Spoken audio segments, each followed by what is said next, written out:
नमस्कार दोस्तों, कैसे हैं आप लोग। एनालॉग इलेक्ट्रॉनिक्स के क्वेश्चंस थे।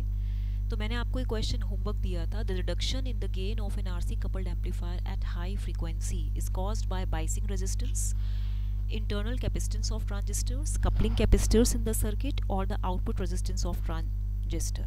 C, जो आपका इंटर इलेक्ट्रोड कैपेसिटेंस होता है, दैट मीन्स जो आपका ये IEC होता है, ठीक है, ऑफ अ BJT, तो ये क्या होता है, CBC होता है, CBE होता है एंड CCE होता है। तो कैपेसिटर जो बेस और कलेक्टर के बीच में होता है, यानी कि ये जो आपका CBC है, it connects the output with the input, जिसकी वजह से क्या होता है, negative feedback takes place in the circuit and जो आपका गेन होता है वो डिक्रीज होता है, गेन डिक्रीज होता है। तो कैपेसिटेंस CBE जो होता है, it offers a low input impedance at high frequency. ये low input impedance at high frequency देता है, thus reduces the effective input signal, और इसलिए यहाँ भी जो गेन होता है वो फॉल करता है, ठीक है। CCE provides a shunting effect at high frequencies in the output side and it also reduces the gain of the amplifier। ये भी gain of the amplifier reduce करता है, ठीक है। तो यानी कि आपका जो राइट आंसर होगा वो क्या होगा, इंटरनल कैपेसिटेंस ऑफ ट्रांजिस्टर्स की वजह से जो होता है आपका जो गेन होता है एट हाई फ्रीक्वेंसी वो रिड्यूस होता है। जैसे आपने देखा होगा ना, मैं अगर यहाँ पे सर्किट डायग्राम बनाऊँ तो आपका क्या होगा, ये इस तरीके से रेजिस्टेंस होता है, यहाँ पे आपका BJT कनेक्टेड होता है, राइट, और यहाँ पे इस तरीके से ये हो जाता है आपका VCC, ये जो पॉइंट होता है ये होता है आपका CBC, राइट, ये जो पॉइंट होता है ये पॉइंट होता है आपका CBE, और ये जो पॉइंट होता है ये होता है आपका CCE, ठीक है। तो इंटरनल कैपेसिटेंसेस आपके यही CBC, CBE, CCE होते हैं। जो CBE होता है ये लो इनपुट इम्पिडेंस प्रोवाइड करता है, ठीक है, at low input impedance at high frequency, जिसकी वजह से गेन फॉल होता है। CCE provides a shunting effect, जिसकी वजह से इफेक्टिव इनपुट सिग्नल रिड्यूस होता है, गेन फॉल करता है, ठीक, मतलब शंटिंग इफेक्ट देता है, इट रिड्यूसेस द गेन। और CBC जो होता है इसकी वजह से नेगेटिव फीडबैक होता है। नेक्स्ट क्वेश्चन है, अ BJT is basically a current amplifier. Second, the most simplified model of a BJT has a current dependent current source in its output circuit whose magnitude directly depends upon the input current।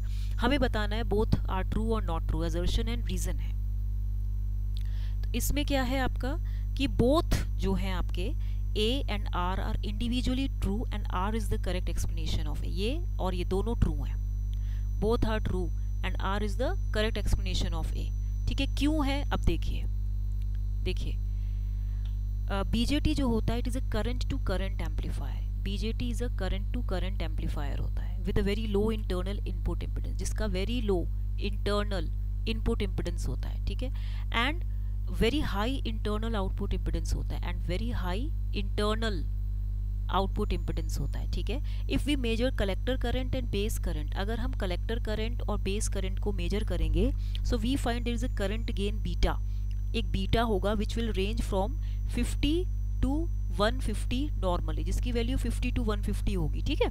अब आप इसमें देखिए, अगर आप इसमें circuit diagram बनाते हैं, इसका सिंप्लीफाइड मॉडल बनाते हैं, ये हो गया, इधर क्या हो गया, यहाँ पे ये हो गया है बीटा IB, और यहाँ पे ये जो है, यहाँ पे ये आउटपुट रेजिस्टेंस हो गया R0, ये कैपेसिटेंस है, और ये एमीटर है, और ये R पाई है, और ये बेस है, ठीक है, और ये है प्लस और ये है माइनस, और ये करंट हो गई आपकी IB, ठीक है। ये कॉमन एमीटर कॉन्फ़िगरेशन है। तो इस केस में आप देखिए, in the figure we can see that the at the output, यानी कि जो कलेक्टर साइड है, there is a current dependent source whose magnitude IB जो है, it directly depends on the current following in the input.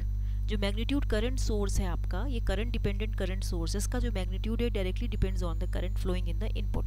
तो इसीलिए आपका जो राइट आंसर होगा वो फर्स्ट ऑप्शन होगा।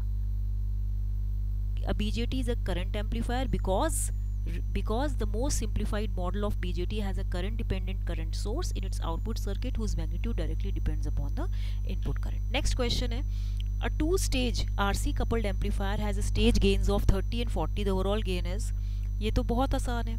इसमें आप देखिए वोल्टेज गेन AV1 30 है, AV2 40 है, तो यहाँ पे जो वोल्टेज गेन कंबाइंड एम्पलीफायर का है वो AV1 AV2 है, दैट मीन्स 30 इंटू 40 इज 1200। अगर ये dB में होता तो ऐड हो जाता, राइट। नेक्स्ट क्वेश्चन है आपका, for the circuit of figure shown below the value of I B is, देखिए इस क्वेश्चन में आपको पता होना चाहिए I E is equal to I C plus I B, I C is equal to beta I B plus I B and then it is equal to beta plus 1 of I B. Okay, जब हम इसमें KVL लगाएंगे तो हमारे पास क्या आएगा, ठीक है, यहाँ पे करंट क्या हो रही है, आई बी फ्लो करेगी ना, यहाँ पे करंट क्या फ्लो करेगी, आई सी फ्लो करेगी। तो यहाँ पे आप लिखा सकते हैं कि 16 minus I B into 430 kilo ohm, right, and फिर यहाँ पे प्लस माइनस ये 0.7 है, तो यहाँ पे जब आप माइनस 0.7 हो गया माइनस आपका आई बी इंटू यहाँ पे 1 प्लस बीटा, मतलब ये किसकी वैल्यू है, आई ई की, यहाँ पे जो वैल्यू होगी आई ई जा रही है ना, I E into 1 kilo ohm is equal to 0। इसको जब आप पूरा सॉल्व करेंगे तो आपके पास जो बेस करंट की वैल्यू आएगी वो आएगी 15.3 by 530, that means it will come out to be 28.8 micro ampere. तो आपका आंसर यहाँ पे कितना है, 28.8 को हम जब राउंड ऑफ करेंगे so it will come out to be how much, it is 29 micro ampere. तो यहाँ पे आप देखिए इसमें आप इस तरीके से भी तो निकाल सकते हैं केवीएल में कि जैसे ये VCC था, ये RB था, ये आपका VBE था और ये आपका RE था। तो आप ऐसे निकाल सकते हैं minus VCC plus IB RB, right, and plus VBE and plus IE RE। अब यहाँ IE की वैल्यू आप लिख सकते हैं beta plus 1 of IB into RE and this is what, this is VBE and this is plus IB RB and this is minus VCC। ठीक है, next question है आपका, 1 मिनट, हाँ जी, यहाँ पे नेक्स्ट क्वेश्चन है, impedance matching between amplifier and speakers in large public address systems is done using, देखिए, transformer coupling. इससे इम्पिडेंस मैचिंग की जाती है बिटवीन एम्पलीफायर एंड स्पीकर्स में, क्योंकि जो स्मॉल सिस्टम्स होते हैं विद 1 और 2 speakers use direct connection between the speakers and amplifiers. हमेशा स्पीकर में कोई एम्पलीफायर भी होगा ना, तभी तो आवाज़ एम्पलीफाई करके दूर तक भेजता है। तो लोड इम्पिडेंस जो होता है जो हम इसमें लगाते हैं, रेंजेस फ्रॉम 4 ओम टू 16 ओम। तो system with more than 2 speakers use transformers. Transformers कहाँ लगेगा, जहाँ पे ट्रांसफॉर्मर विद एम्पलीफायर्स कहाँ लगेगा, जहाँ पे 2 स्पीकर्स होंगे, जहाँ पे 2 स्पीकर्स होंगे।